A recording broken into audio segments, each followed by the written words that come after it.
Okay, seriously, it's hard enough to write a script. You want me to build a world?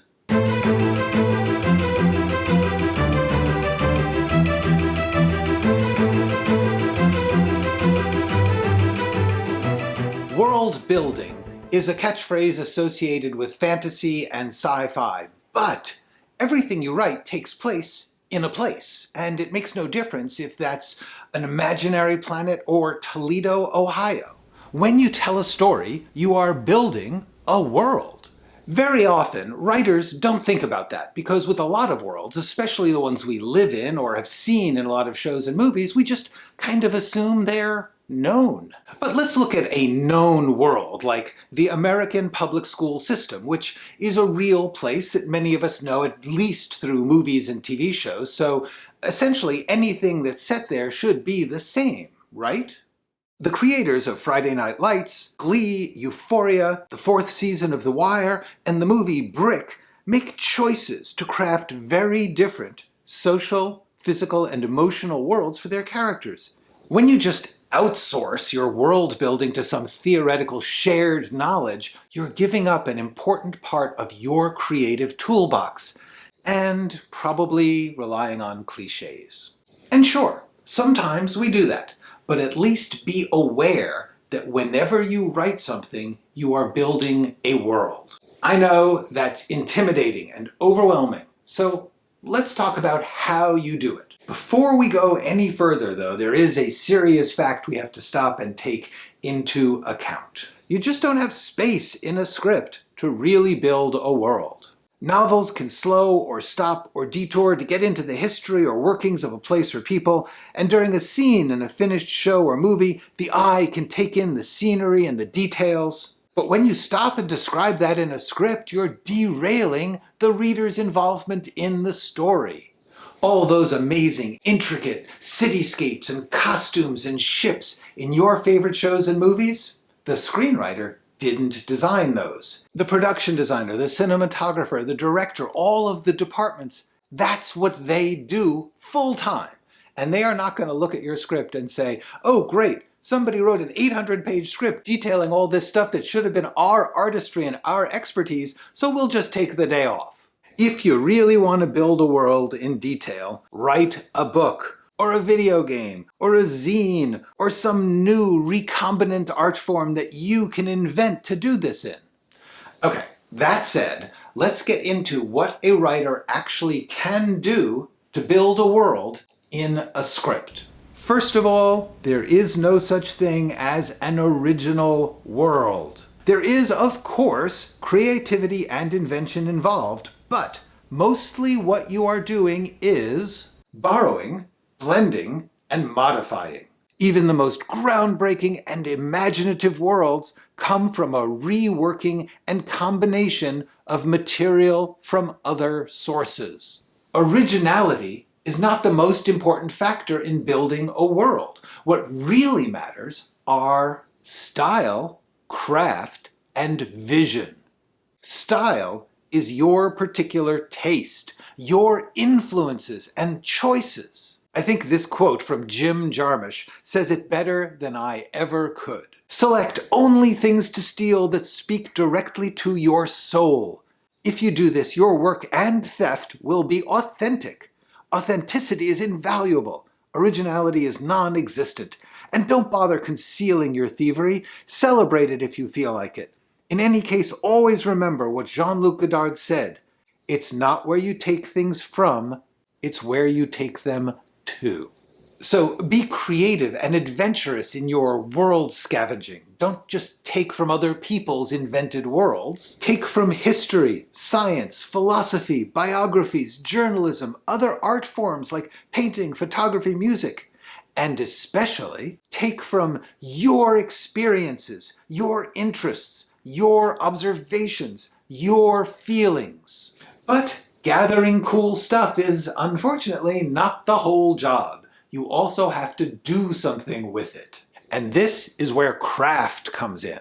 Craft is how you change or combine things, and your ability to make it effective, coherent, and meaningful. It's your art skills. So craft means you modify what you take. You mess with it, you change it. You take it apart and look at the pieces and give them a twist. You make it fit your ideas and your style. Another element of world-building craft is texture. Now, when people talk about texture in movies and shows, they're generally talking about visual style or production design. But the script brings unique elements of texture.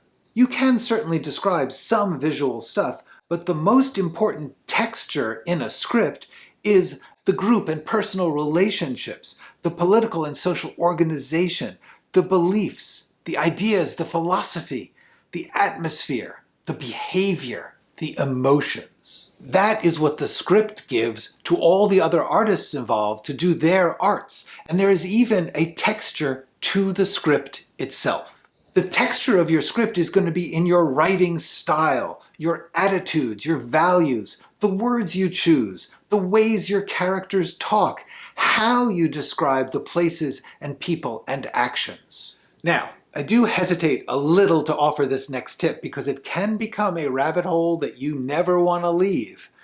But spend some time just imagining the everyday experience of living in this world. Think about the things your characters do in the story. Imagine the physical reality and the emotional experience of that. Write down what you see and hear and feel and think. And then the important life-saving balance to diving in deep like that, prioritize your world building. Think about why you're working out all the details of the transportation system in your world if we're never going to see anybody using it in your script. You can build a whole world behind that false front, but if your story and characters don't go back there, how would we know? Why would we care? What does it mean? Prioritize your world building around your story. The job of a script is to tell the story. The story is the way we will experience your world. Your imaginary world has to work like this world, in which all of us are constantly, unconsciously selecting what we're going to pay attention to. Look around you right now, choose something specific, and look at a chair, a coffee cup, a part of the floor. Notice how your eyes actually kind of tune out everything around what you're looking at. You can't focus on everything. At any given moment, some things are more important to us than others, and we prioritize that according to our interests and our feelings.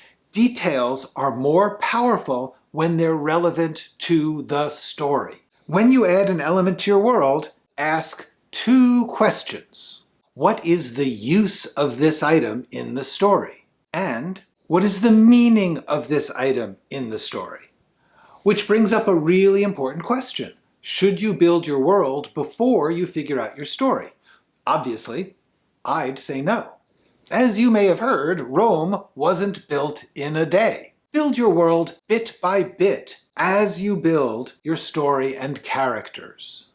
All right, now, if you've been paying attention, you'll remember that I said there were 3 elements that actually matter when you're building a world, but I only told you about 2. Style and craft, but I saved the most important for last. Your vision means, what does this world tell us? What feelings and ideas does it provoke? Build that. Create that. That's the screenwriter's job. That's the thing that the screenwriter brings that all those other departments and all those other artists need. The vision of your world building is what creates and steers and inspires all the filmmaking work that you can't do in the script. Your stories and ideas are the ground that all the visual and performing stuff will grow out of. An idea, a feeling, a question in the form of a story. That's world building for screens. All right, that's enough for now. Go write something. If you like this video and subscribe to this channel. Leave me comments, ask me questions in the comments section of this video, or go to writingforscreens.com. I said there were actually 3 elements that actually build a script. It's bad. Or an imaginary planet. That was wrong. everything of any that. Now, and then it has to work like ours does. In our world, in your life, we're unconscious. It has to work the way our actual world does, in which the world still has to operate like all of our worlds, which is the world has to work like all of our human worlds, which is where imaginary world is still being perceived by a real audience, and your imaginary, this is good. Yeah, I'm gonna wipe this whole thing out. Out we go. We gotta go out.